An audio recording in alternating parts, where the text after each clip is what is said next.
And I'm back. Yeah, guys, this month has been a really packed month. Family celebrations, Easter, and also I have another book currently in the works, along with a big special video pack thing I'm putting together for another site, as well as I think the next video, if the next episode of Jetpack Retro isn't finished, will be another, finally after a while, big mini documentary that I've been working on for you guys too. But with all that said and done, I have some time, so today let's continue our Far Cry retrospective, because I have, after doing the Far Cry 2 video, decided to pop in Far Cry 1 immediately after and play through it for the next retrospective. So here we are, the next retrospective.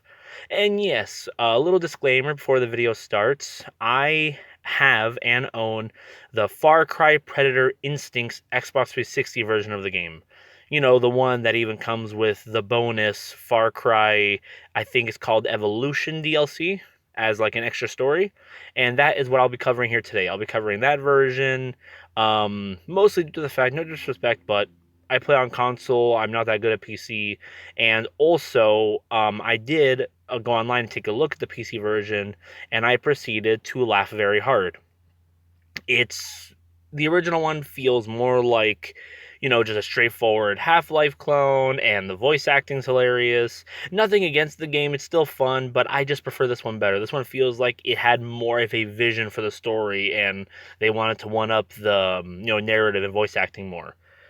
But remember, teach their own. Not a bad game, though. So with that in mind, let us jump in to explaining and going deep into Far Cry 1. What do we have to do? I have other orders, but you can put these new talents to use. South of here is an old Japanese bunker. The crypto geek has his workshop there under heavy guard. I need you to get the PC back. Yeah, sure thing. But you're wrong about one thing, Val. Nothing about these abilities is new.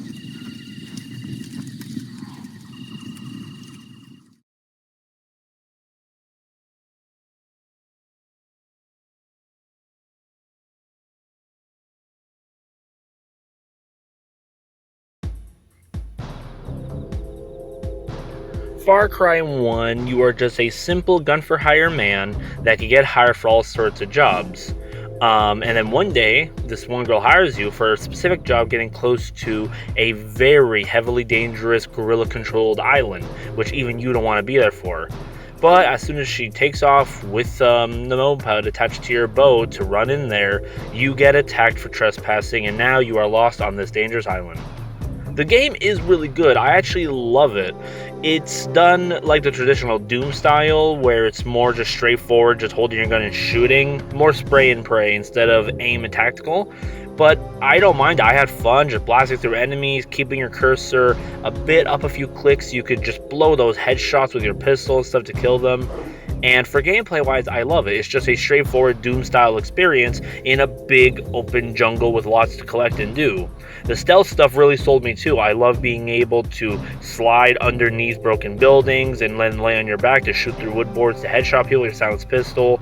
Or my favorite mechanic I use like crazy in this game, being able to set up spike traps on trees in order to kill enemies when they walk into them. Kind of makes you go all Rainbow style on people, makes you feel like Rambo. So gameplay stuff is fine, and I actually don't mind this game. This now would be my second time playing through it. First time was when I first got the game, and second time before this video. And I can see myself coming back to it again another time. It's not bad at all. If I'm being honest, I prefer Evolution more, only because that story is more open. The whole first chapter is a big open thing where you have to free roam between 3 different islands and check off some stuff of a list. Evolution was what made me tilt my head and go, oh, so this is when the formula for what later became Far Cry 2 and 3 came from. Got it. But either way, yeah, gameplay-wise, I think I prefer Evolution, but story-wise, I think the first one has more to it. Starting us off with that opening line you guys just saw. There's a thing in the game where halfway through you get knocked out, injected with a big formula that infects your DNA and gives you animalistic predator instincts, which later in the game gives you the ability to sense people through smell, run very fast, claw them up with your own bare hands, and even just self-heal over time, which is very crucial to beating this game. You can't just have infinite medkits everywhere. And then this line happens, which really got to me. When he establishes to her these abilities, there's nothing new about him. And I immediately went, wait a minute. What of this character Carver do we not know? He establishes from the start that there's some things he knows he doesn't want to deal with. He establishes he's very familiar with these people. And then he just proceeds to just go with the flow and help these agents. A big twist happens in the game where it turns out the girl that hired you was simply just an agent trying to get this other guy who was trapped down there, who was investigating these operations, out of there. And you're just now dragged into it and forced. But I always found that part fascinating.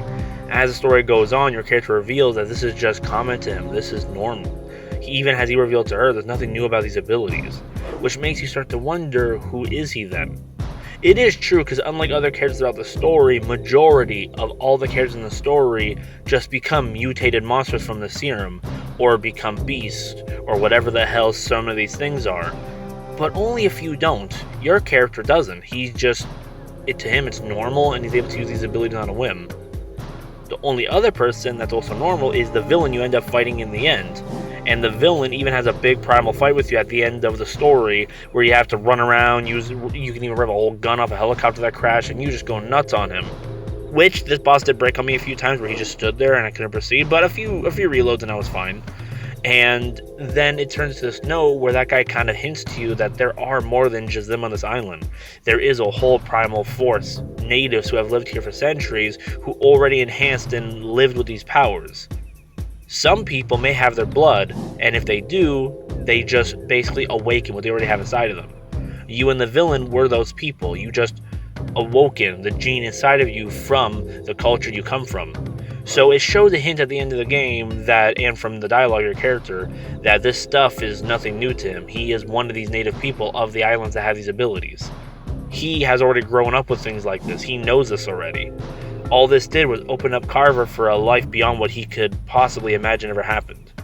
Then the game ends on the typical guitar riff as he runs off with a ton of evidence, a promise of big pay, and then we ride off in our helicopter into the sunset. But sadly, that's not how it ended for Carver.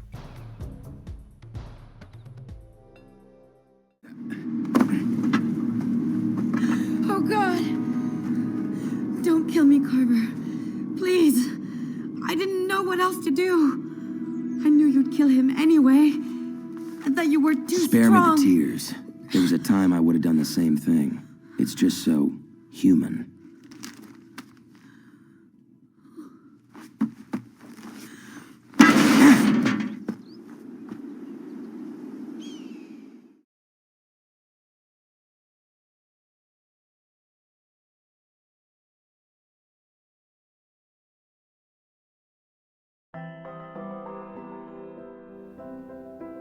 The second campaign that comes with this version of the game I enjoy more because the story is far more interesting.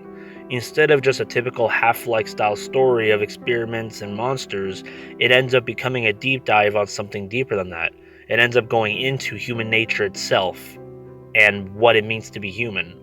As the game goes on, you're just boozing around doing what you usually do until a hot piece of ass comes in, using herself to get your attention to help her with a very dangerous gun drop-off mission towards a group that's been at war with the government for a while now.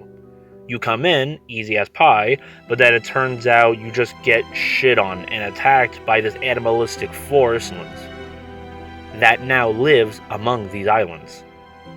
But sadly, after the attack, they blame you for the murder of their leader and for the gun deal going bad, so you gotta run for it. Every single side is after you, the government, the guerrilla army, the animals, and they all start to go at you. As the game goes on, you get stopped by the one leading these animalistic beings, sensing your DNA and who you are from the first game, and realizing that you are just like them, a tribal member of that animalistic gene. At first, they just give you a warning, telling you to back off, but, that ain't me, boy, I'm gonna kill all these people. And you keep going anyways, running into the same agent from the last game who's involved with this again, which doesn't surprise you, and trying to help him and the girl that got you on the shot to begin with out of there safely. But sadly, the game does an interesting turn of the story. As it goes on, you start losing people, you start to feel, you start to change. One part I like is later on, the spoiler guy ends up bleeding out, dying, ripped apart by these very beings. And you actually, instead of the first game, feel sad. You genuinely tried to save him this time, and you're crushed that you didn't. As the game goes on, it starts to change from, instead of just only wanting money and booze and the things that you think your character wanted, he starts to shift as the story goes on, getting touched and turned by the loss you see before you, and starting to just want to save the people and get out of here. He no longer cares about the material things anymore. He just wants out of here with those he came here with. And it ends up turning on him badly. Most of the people he came with end up dying, and he loses them.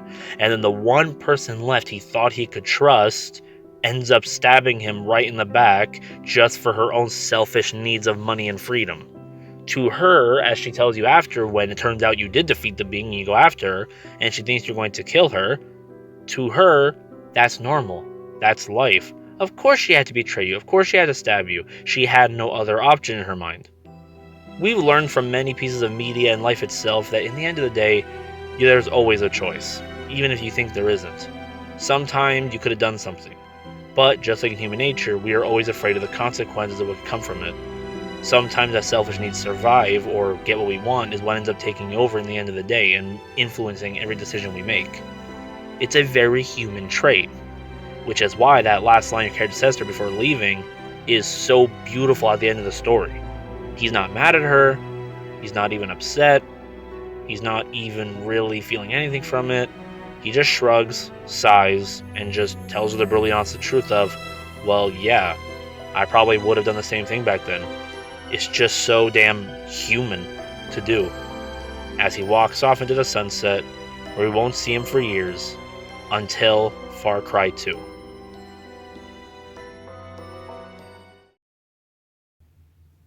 And that is my deep thoughts on Far Cry 1 Predator Instincts Edition. I really hope you guys enjoyed this. Like I said, I had a blast playing through this again. I really enjoyed it.